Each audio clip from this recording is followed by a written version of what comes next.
Hello YouTube, good morning. It's been a minute since I've talked to y'all, and my bookshelf has been reorganized. It's a nice little rainbow experience. On the side, I left the one behind me, how it is with my fantasy and sci-fi books. But I wanted to check in and kind of go through a box that I have of TBR books, just because I haven't really done that. My TBR is very extensive. I have a lot of other books, but because I'm moving and I wanted to do like one more fun book rearrange, I'm not done with the bottom ones yet. I wanted to like still set aside like some books that I want to have access to, because I'm probably not going to unpack all my books right away when I move. So this here pile of books unpictured is the TBR pile of fun that I'm going to have for the next few months. So without further ado, let's get into it. Clive Cussler, Iceberg. A good amount of these books I may or may not have like super interest in reading immediately, but they didn't either fit in a box or they were like small and like easy reads, and I know I like the author, so if I want to pick up something fun and different to read, that's what like this one is. It's a dark pit adventure, Iceberg. I'm gonna guess there's an adventure and the world's gonna end and something else like that. Similar energies, more sciencey, Michael Crichton's The Lost World and Airframe. This is like the newest movies from Jurassic Park. And this one is Disaster on an Airplane. Stephen King's The Green Mile. It is the only Stephen King book that I own that I've not read yet. The Green Mile is between the like cell block and the electric chair, apparently. That's dark. Howl Other Poems by Allen Ginsberg. Howl and Other Poems, sorry.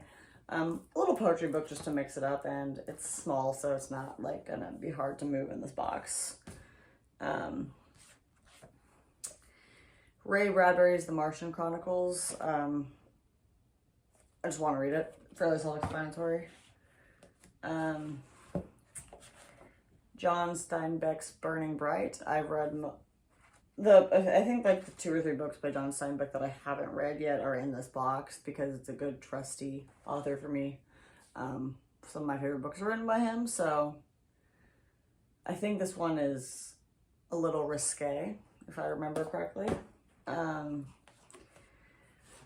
Sue Grafton X, this is a crime fiction book, I believe. It doesn't really have a back on it right now. Oh, darkest and most chilling novel. It features a remorseless serial killer who leaves no trace of his crimes. So, crime novel. We're gonna be dabbling into spooky season in the fall and the winter before I probably unpack all my books, so that's fair.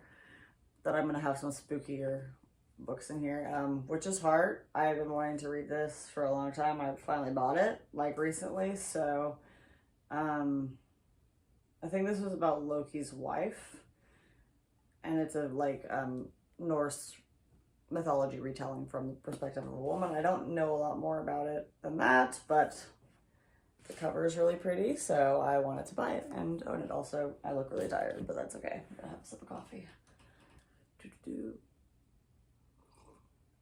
Yeah, this is all with like the exception of 5 of the books inside one of these little totes. So these totes hold a lot of books. The ones that are not in the totes though. This book is just an awkward shape, and it's short, and it did not fit in any of the boxes that I've packed for my TBR books. So this is a James Michener book, so he does like travel, both fiction and nonfiction. I've read a few of his books. So this one's called A Miracle in Seville. I love Spain, I love the city, so that, and it didn't fit, and it's kind of short, so I figured it'd be something fun to read. Also that didn't fit in the box is Snow Crash by Neil Stevenson. It's a sci-fi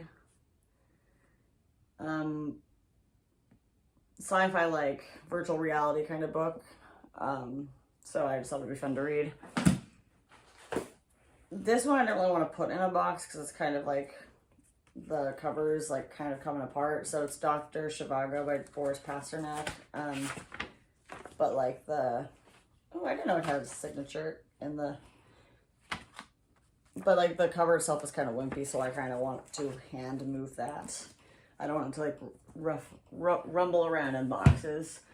The last two hardcovers that don't fit in the box are, I already read Mice and Men. I've not read Tortilla Flat, but this Steinbeck cover matches the East of Eden that's on the very top shelf, so I want to like have them next to each other. So I kind of want to read this before I move, so I can have them on display for the books that I've read. And a book of the month book that I really liked. I don't know if this one's in the series or not, but I think it's a standalone. But sci-fi, I assume, thriller, Blake Crouch, called Upgrade. I liked the other two books of his I've read, which is, I have Recursion. I don't know what color the other one is. I'm still figuring out my new rearrangement here. So back to the inside of the box. A Discovery of Witches is one of the fantasy books that I don't know if I'm going to really continue the series on, so I want to read it before I move. So that way I don't have to move it and I can give it to somebody else or donate it so someone else can find it at home. If I don't feel the need to own and read the rest of the series.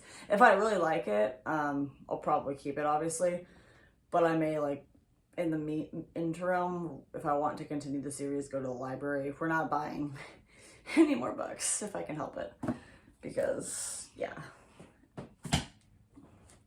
All right. My friend recommended A Deadly Education by Naomi Novik, and he said I could read it in one day probably, and I think he owns the other books, so I'll probably borrow them from him. If I read this before I move and want to continue with the series. Bought this for a book club and forgot about the book club. Transcendent Kingdom by Yaz Gyasi. But I have always wanted to read this book, so I'm going to read it soon, hopefully. I read a lot of unhinged women books earlier in the year, and I kind of want to get back into that experience. So, and also just, isn't this cover incredible? So, The Woman Destroyed by Simone de Beauvoir. Immensely intelligent stories about the decay of passion. Sounds great. I bought this book in Spanish because I was wanting to practice my Spanish. And as soon as I finished the book that's half Spanglish, half Colombian Spanish slang that I don't understand, I'll probably pick this one up for a little challenge. Or maybe this one will be easier afterward. It's La Casa in Mango Street. So The House on Mango Street. I think I read the original in English in school at some point. But it's been a lot of years and I wanted to try it in Spanish.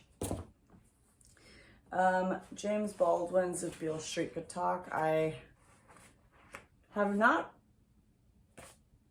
think I've read one book by him and I really enjoyed it, and I don't know where it is. But if I haven't, I've heard great things about this book, and I've been wanting to read more, read things by him in general, so. All right. Some more mysteries and thrillers and murders maybe, detective books. Janet Ivanovich's Dangerous Minds and One for the Money. My coworker recommended these as mystery crime authors that are women, so I wanted to read them. Again, spooky season is coming, so a couple easy Discworld books to read. Again, y'all already know editing. Small Gods and Guards in Discworld by Terry Pratchett. These are just fun, and I'd love for them once I move to be on the shelf with Mort. So ideally, I can read these before or pretty soon. So when I move, I can kind of put them all together nicely. And I will, once I move, do a count of all the books I have. I have it in a spreadsheet, but I haven't updated the spreadsheet in a minute. So I will probably be doing that to I'm not quite at a library amount of books, which is 1,000, but I know I'm at least at 400 probably at this point, so it'd be good to just see my progress. A couple of Kurt Vonnegut books, Welcome to the Monkey House and Galapagos. his books are always fun and they're like a good brain reset. So, and they look nice together on shelves. So there's that. My friend's friend wrote this book, The Registration, and I do want to pick it up. I might take it. I have an airplane trip coming up, and this seems like a great book to read during that trip. I've been wanting to read more Daphne du Maurier, and I've had these books out because I have, like, my grandmother's collection had every single one of her books except for Rebecca, ironically. So I read that one on the Kindle. But I've heard my cousin Rachel and House on the Strand are really good, and they're spooky. They're like gothic, so fall reading. And I specifically kept these two out because they seem the most immediately interesting. So we will read them hopefully this year.